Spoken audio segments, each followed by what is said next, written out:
Fantasy sports coaches, welcome to our channel. We are here because of GameDay Squad, delivering you the next episode of GameDay Squad's Aussie Rule show. This is going to be for round 19. I don't have a full team with me today, but I have my trusty co-host in Kerm. Mate, how are you going firstly, and are you ready to talk some footy?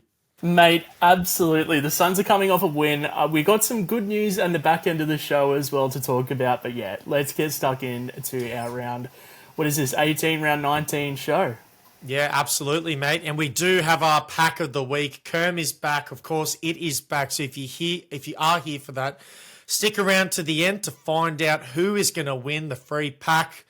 And I've also added some timestamps down below in the description. I understand sometimes it can be hard to watch the full episode, but if you're looking for something in particular, head down there and maybe it can sort you out. But without further ado, we're going to start it off how we normally do, Kerm, with our team reviews. And I've been dreading to do this week. I can't lie to you, mate. The Zeus Cannons didn't have the best week. I'll be completely honest with you. We had 2,228 points, if I'm not mistaken. And look, I made a couple errors. I really messed up. And the one thing in particular that I messed up with is starting Josh Dunkley. Oh, no, Tom. Yes. Look,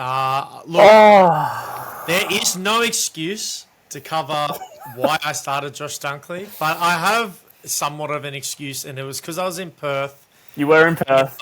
With the Game Day Squad DT Talk event, which was awesome, by the way. One of the best events I've ever been to. They were so good to watch. So if you did miss out, make sure you jump along to the next one. They are just insane. But, mate, yeah, I got stuck there. I didn't quite think it through, and I started Dunkley. And I remember watching the start of that game thinking, gosh, Dunkley's been a bit quiet. I haven't seen him touch the ball yet. And then I checked the lineups and went, head scratcher, what have I done? That's bad, man. Oh, I feel for you. I honestly do, because the time frame was a little bit ambiguous when Brisbane first broke the news, and I can vouch Tom was in Perth, a long way from home, so it's easy to get lost to the source.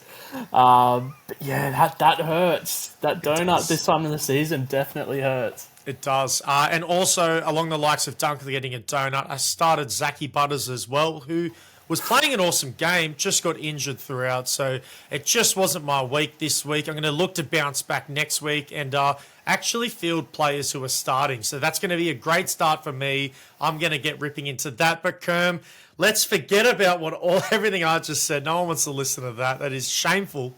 What about your team this week? How did you go against, a pretty competitive champion competition at the moment?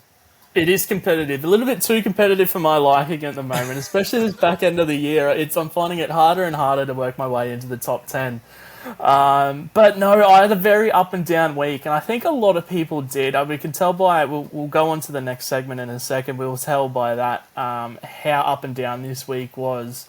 But some highlights, I started Legend Will Powell, who had an awesome week. You can see there he finished on 213 GDS fantasy points. Nick Dacos and Jordan Dawson, absolute duo down back. If you don't have those two boys back there, you're doing something wrong. In the midfield, Luke Davies-Uniacke looks back in form. 222 GDS fantasy points with a 1.4 multiplier on him this week. I will take that every day of the week, and God knows North need him to start firing. I went to English Gang this week. I forgoed. You could see Max Gorn there on my bench. I went to English Gang, 208 fantasy GDS fantasy points with a 1.3 multiplier on him. It was hard for me not to start him against the Sydney matchup, who I think Hayden McLean was the number one ruckman, your boy Tom.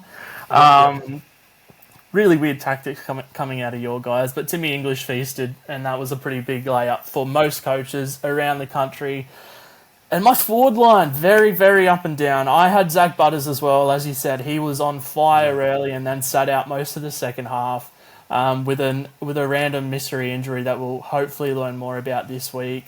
Harry Himmelberg, I've spoken a lot about him. I tried to put, I guess, my feet in the water and put my money where my mouth is and started him again this week, and he let me down. Only 126 GDS fantasy points with a 1.4 on him is not what you want.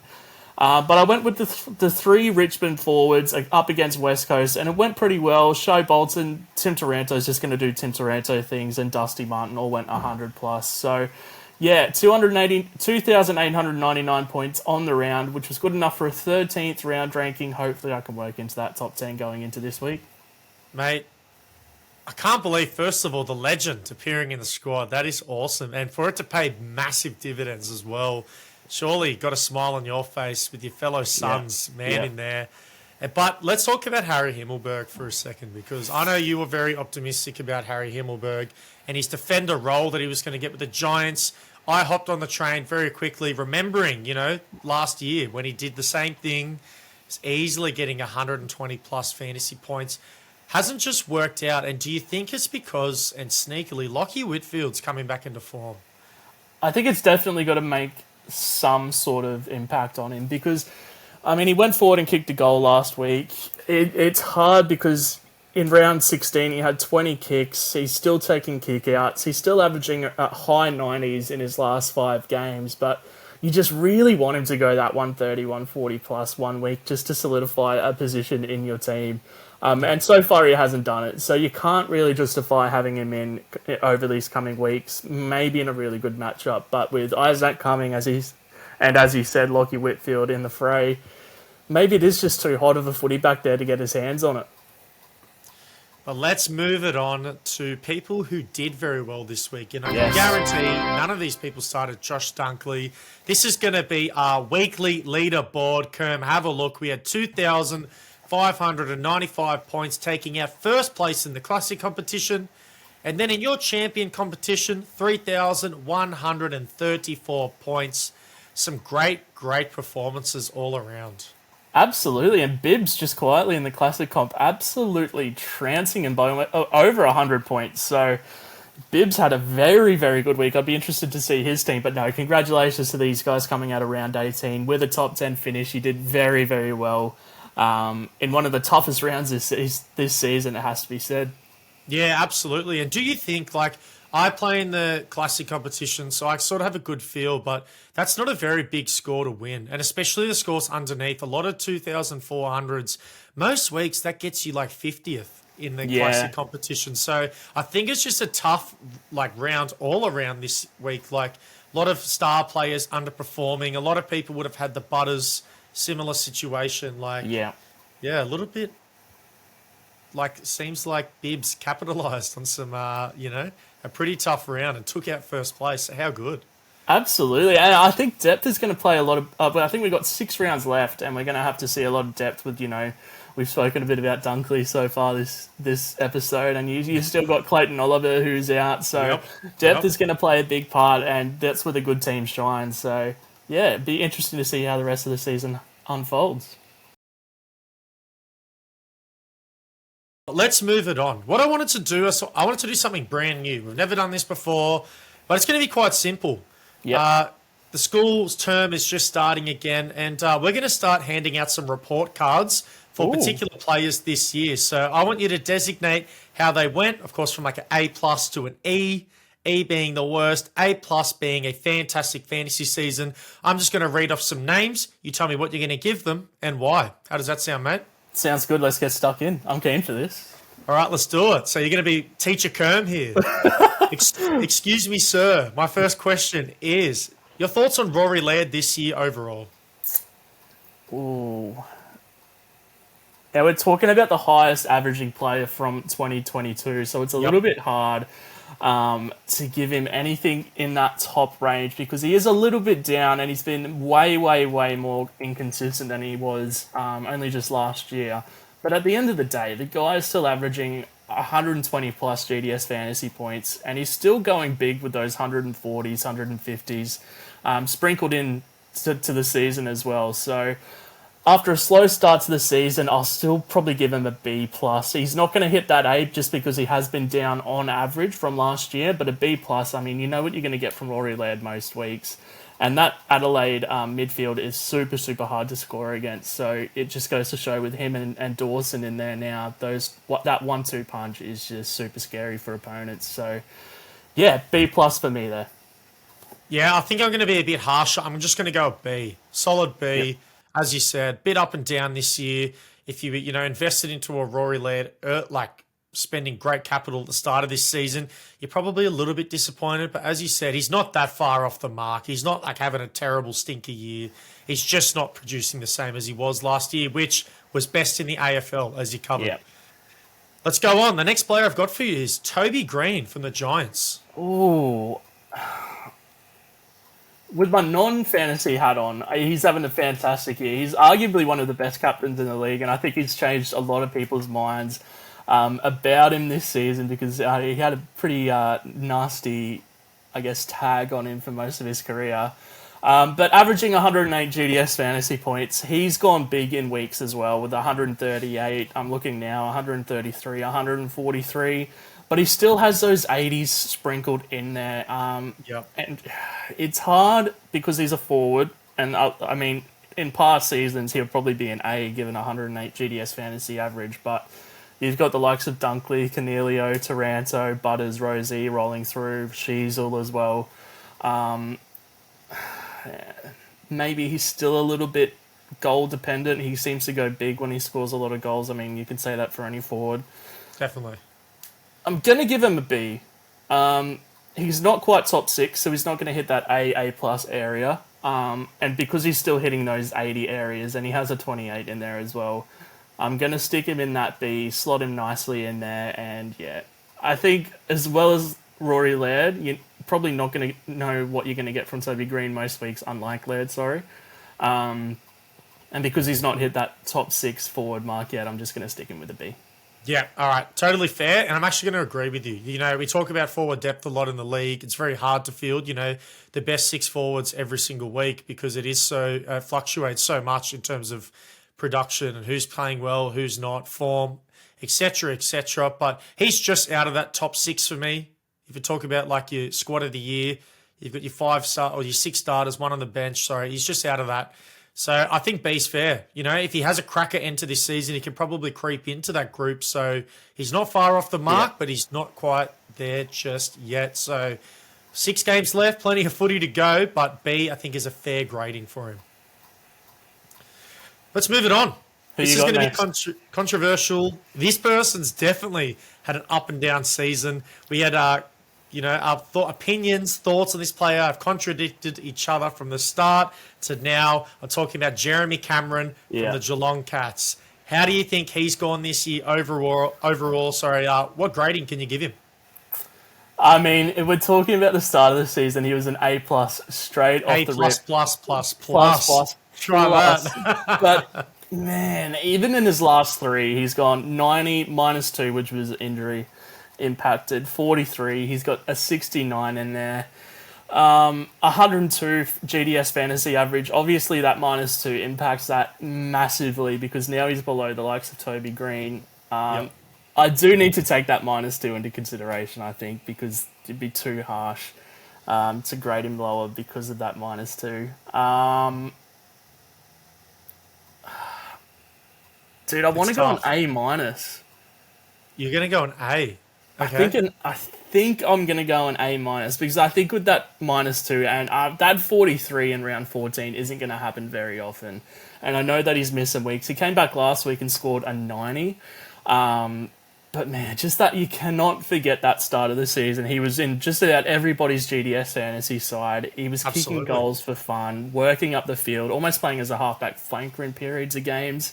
Yeah. He was everywhere. The only thing he wasn't doing was rocking for Geelong. So I don't want to play that recency bias card. I'm going to give him an A-.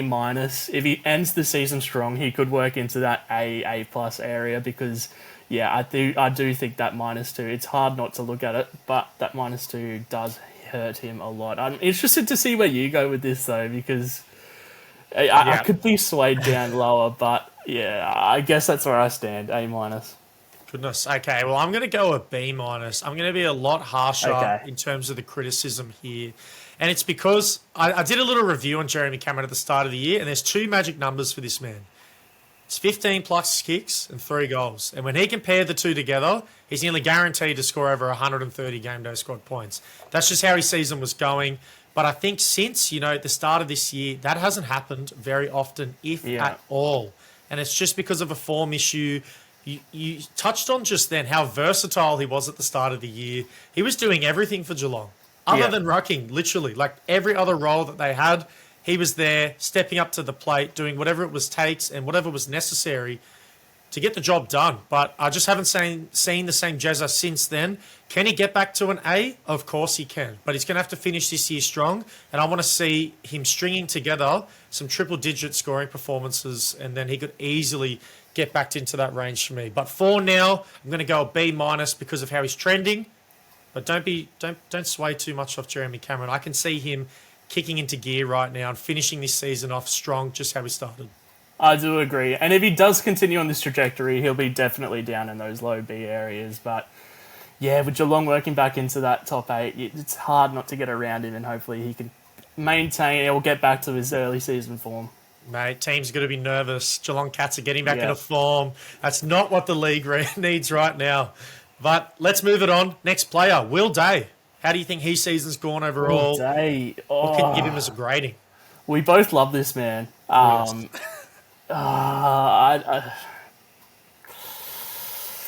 He started the season awesomely, and was playing a lot of midfield time. And I mean, he hasn't been terrible. He's got some high 90s, but during that middle peak, that early peak, he was hitting insane numbers. And as a dynasty prospect, I think he's an A+. I genuinely do. I don't think there's going to be much. Like, obviously, you got your Nick Dacos's that we talk about a lot, but I think Will Day's going to be right up there with him in this Hawthorn outfit. Of course. I'm looking at his numbers now, Tom.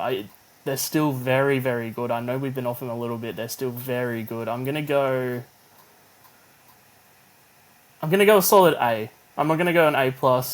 He's averaging 109 GDS fantasy points as a defender, which is close to like your Tom Stewart's, above your Mitch Duncans. I know it's not near Jordan Dawson's or your Nick Dacos's, but 109 GDS fantasy points at his age as a defender. Very, very good. So I'm going to go an A. He's taken a massive, massive leap from last year in 2022, and hopefully he works back into that midfield and can get that average up into that high to mid 110s area. Yeah, 100%. And look, mate, I'm quite similar to you. I'm going to go a B+. He's just off an A for me. He's had a fantastic year. And if you play Game Day Squad, you know we're a dynasty platform, so you're keeping Will Day from year to year. Or if you play in any sort of other keeper leagues and whatnot, I'm sure you'd quite agree more with Kerm than myself, but he's just been fantastic. He's going to be such an amazing prospect for the next 5 years in the AFL. So you can't really complain. He's just not in that upper echelon yet. But give it due time, because he will get there. He's that good. He's so good, man. But let's move it on to my favourite part of the show, Kerm. This is your pack of the week. Take it away, mate. Yeah, this is our favourite segment in the show, because we get to bring you guys from the community who play our game into the Game Day Squad footy show. And it is our pack of the week. And you can see on your screen now, Danny D, 87, has packed an absolute screamer. You can see that Hayden Young legend card in that top left corner, which, man, in terms of legend cards in the game, we got Harry Sheasel, we got Will Ashcroft as well, but Hayden Young is an awesome card that cannot be overlooked in that group, because wow, as a dynasty option, and even this year, I know he's injured right now, but even this year, that is a massively startable card. So you got to be stoked with that Danny D87. What do you think, Tom? What an absolute... Like, I haven't even looked at the rest of the pack, to be honest with you. That Hayden Young card... I'm trying to look at the rest of the pack. Oh, Laddams. Yeah. Other than that, as you said, mate, Hayden Young, we just spoke about Will Day, his dynasty potential as a prospect. He's quite similar, if not maybe better right now than Hayden Young in terms of fantasy. So... what a wicked pull. Absolutely wicked. One of the young studs in the league. Yeah. I know he's going to be stoked. Honestly, I hope he opened the card last, because it really did save the pack. He would have been feeling a certain type of way opening that, but that one right at the end saved the day. So congratulations in it. Just because, you got one of the best cards in the game. Kerm thought he'll give you some more. Free pack on the house, courtesy of Game Day Squad. What a pack opening. But Kerm, we're past that now. What a legendary pack. What are we going to get in store for next week? What do people need to submit for you? Well, if there's any other Hayden Young legends being pulled, definitely put them in the Game Day Squad Discord pack opening channel because I love to see We those. hope not, especially 1-on-1, but you know. Yeah, I mean, I would love to get my hands on that card myself. The rest of the pack looks like something we would open. But no, all you got to do to get involved is head to the Game Day Squad Discord channel, go to the AFL sub-channel, and under that sub-channel you will find a pack openings where you just got to send screenshots of your pack. We'll find a pack winner every single week, every single Monday we go through these and pick a winner. So if you want to get involved, that's all you got to do. And this week's criteria is just going to be best player available. So we've gone through some wicked criteria in the past. We've gone through oldest player, best dynasty player, etc., etc. I just want to go back to basics and see your guys' best packs. So yeah, get them into the Game Day Squad Discord channel and we'll pick a winner. Yeah, submit your Team Englishes and you're guaranteed the win. That's all I'm going to say. Best player in the comp, baby. Let's go. Let's go, English gang. I might be off it this week. I don't know yet. Don't know. Oh, we're already talking about the prospect of next week. English gang. Has he not done enough for you, Kerm? What else does this man need to do? You got to be on your toes, you know. You do. On your toes. You do. But I'm riding and dying. I couldn't care about the other Rowan Marshall. He can get out of here. But let's move it on. Our final part of the show. It's our lock of the round. And Cal would usually take this one away. So I guess I'll be the super sub this week and step up, which the race is getting a little bit tighter, Kerm. You know, I was sitting up the top. I was very comfortable. I was talking my talk. But now I'm not walking my walk. So I need to get back into form, get back into place. You can see there, I'm number 1. Cal's number 2. Community number 3. And Kerm, although you're number 4, you're not that far behind the mark. Like, I'm biding my time, Tom. I'm in there. I'm just lurking in the shadows, waiting for my time to strike. So exactly, and you're 100 points off Cal, and you know that's only one correct guess essentially, and you're straight back into second place if the others don't hit. So it's getting real tight. 6 rounds left, as you touched on. Cal, we'll let you guys know later on in the week via the live stream who his lock of the round selection will be, but I might take it away with mine. And last week wasn't a good week for me. Picked Liam Duggan. Thought the matchup was going to be good. It was going to be a free-flowing game. Had him for 124 Game Day Squad fantasy points. He didn't get it done. Now, I'll tell you what, he had a ripper second half in comparison to his first because he was very quiet in the first, but yeah, it just wasn't enough for me, wasn't enough output in the end. So I've had a look at some matchups. Where do I want to go with this Kerm? I need to get a win, and I'm going to go with a player that I haven't picked yet. I've been stashing him, all right? I've been stashing him away. He's one of my favourite players. I've been playing him for a good majority of this season in my midfield. Can you have a guess who it is? Midfielder. In your midfield. Ooh. Yes. You've been very consistent with your midfield. Are you going to go with Parrish? Have you already done him? I don't think I have, but I'm not. I'm going to go with his little sidekick, I think. I don't know what to call him. Caleb Sarong. Quite a similar player. Haven't taken him yet this year. Has the Sydney Swans this week. It's a rematch. They gave us a good old touch-up at the SCG earlier this year. The Swans will be looking to go to Optus Stadium and hopefully bouncing back, but I'm going to lock him in for 126 Game Day Squad fantasy points. Now, last week, Caleb Sarong didn't play, and I can't believe he didn't because, you know, the tribunal thought that he dunked someone into the ground at a tackle. I think it's one of the softest penalties that has been given out this year, and I can't believe he had a week for it. So my personal thought is he's going to be so upset and livid with what happened that he's going to want to come out and just rip in this week. So what's your thoughts, Kerm? Would you be going like someone like Sarong? And what's your thoughts with him with the suspension as well? Sarong's insane. I don't agree with the suspension. I won't get too much into it.